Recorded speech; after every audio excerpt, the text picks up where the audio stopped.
Thanks, Madam Speaker. My question is to the Assistant Treasurer. Will the Assistant Treasurer update the House on progress the government is making towards bringing certainty to Australia's tax and superannuation system to provide stability for Australian business?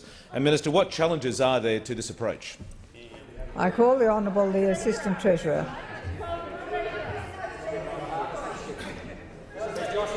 Thank you, Madam Speaker, and I thank the member for Fisher for his question to acknowledge the significant contribution he's made to policy in this chamber.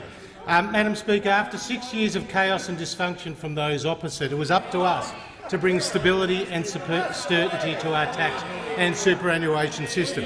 We inherited 96 announced but unenacted tax and superannuation measures.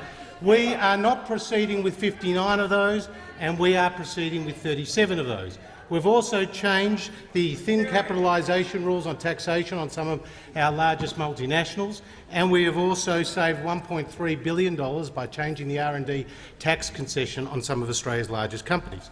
I'm asked, Madam Speaker, am I aware of any challenges to this approach? Well, I'm certainly aware of 3 separate challenges from those opposite.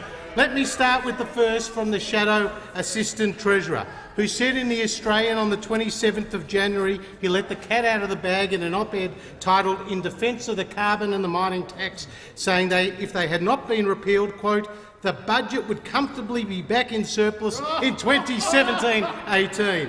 Madam Speaker, dream on. I'm aware of a second one. I'm aware from the Shadow Treasurer, who said in the Financial Review on January the 10th, the whole gamut of revenue measures need to be on the table. And then, Madam Speaker, I'm aware of a third approach from the Leader of the Opposition, from that horror interview he did last Friday with John Fain, dare I say it, Friday the 13th, and in between quoting Martin Luther King, the Leader of the Opposition was asked a very firm question from John Fain. Do you want to put taxes up? He gave a 2-word answer. No. Well, Madam Speaker, I did a bit of sleuth work. We went to the website of the Leader of the Opposition and we dug up the transcript. And you know what 2 words were missing? No. Well, Madam Speaker, they not only doctored the books in government, they're now doctoring the transcripts in opposition. Madam Speaker, the Labor Party is lost.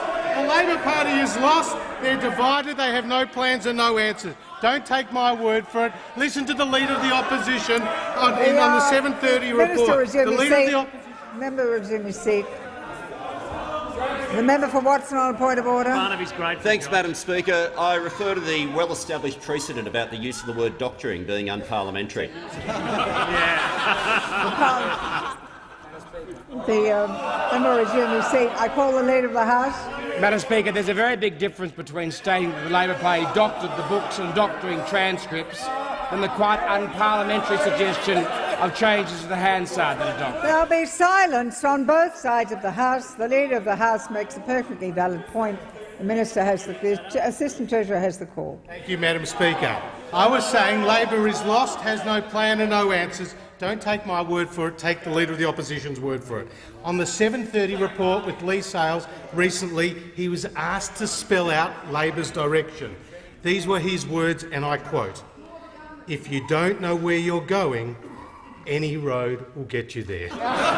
Madam Speaker, this is what you get from Labor in a year of big ideas.